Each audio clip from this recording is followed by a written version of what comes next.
Hello everyone, কথা ধারাবাহিকের আজকের পর্বে আপনারা দেখতে পারবেন এভি ঘুম থেকে উঠেই কথাকে খুঁজতে থাকে।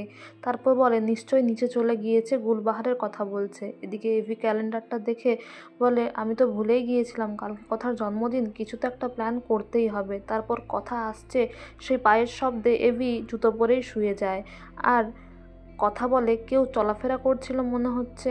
এভি বলে এ কি সাপ নাকি মাটিতে কান পেতে চলে, আমার একটা ভুল হয়ে গেছে। তারপর কথা বলে তা জুতো পরেই ঘুমোচ্ছেন নাকি জেগে আছেন। তারপর ওয়াটার স্প্রে দিয়ে এভির ঘুম ভাঙিয়ে দেয়।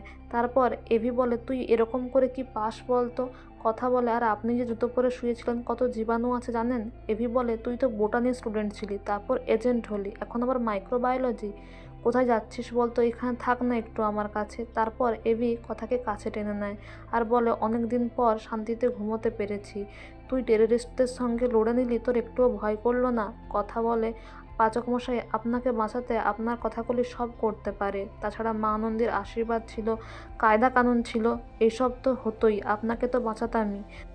এভি বলে চল তাহলে আর একটু শুয়ে নি, কিন্তু কথা চলে যায়। আর এভি তার ভাই বোনদের কোড রেড বলে কায়দা কানুনকে তার ঘরে ডাকে আর কথার বার্থডের কথা বলে, নিজের একটা প্ল্যান করে কথার বার্থডে সেলিব্রেট করবে বলে। আর কথা মা আনন্দের কাছে যায়, লুচি সুজি ভোগ দেয় আর অনেক থ্যাংক ইউ জানায় পাচক মশাইকে বাঁচিয়ে সবাই ফিরে আসতে পেরেছে বলে। এদিকে নিউজ চ্যানেলে সমস্ত খবরটা বাসু গুরুজি দেখে আর ভাবে যে কথার জেদ আমার কাছ থেকেই হয়েছে। ছোটবেলায় ওকে ওর মাকে দেখিনি বলে ওর এত প্রতিরোধ ক্ষমতা, এত তুখর বুদ্ধি হয়েছে। তারপর রিচাকে বলে আমি সারেন্ডার করে দেব, আমি চাই না আমি যে কাজটা করেছি তুমিও সেই ভুল কাজটাই করো, তুমি ভালো থেকো বাবা হিসেবে, এটাই চাই।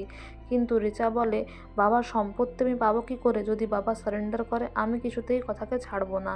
এদিকে কথাকে সোনার একটা মেডেল দেয় HOF আর বলে ও তো লিডার তাই ওকেই দিলাম, তোমরা সবাই করেছো আমি জানি। কিন্তু এভি বলে ঠিক আছে সেসব না হয় ঠিক আছে, কিন্তু আপনি কি জানেন আপনার এজেন্ট আস্তে আস্তে বিনায়ক স্যারের এজেন্ট হয়ে যাচ্ছে। এদিকে দাদু নাতির মধ্যে একটা ভালো খুনসুটির মুহূর্ত আপনারা দেখতে পাবেন। কিন্তু কথা বলে আপনারা কি কালকে কেউই থাকছেন না। এভি বলে না থাকছি না, কিন্তু মনে মনে বলে আমি জানি তুই জন্মদিনের কথা কিছুতেই নিজের মুখ ফুটে বলবি না, তাই আমরা প্ল্যান করেছি আর তারই কেক অর্ডার দিতে যাচ্ছি আর সারপ্রাইজ দেবো তোকে। তো বন্ধুরা, এই ছিল আজকের কথা ধারাবাহিকের আপডেট।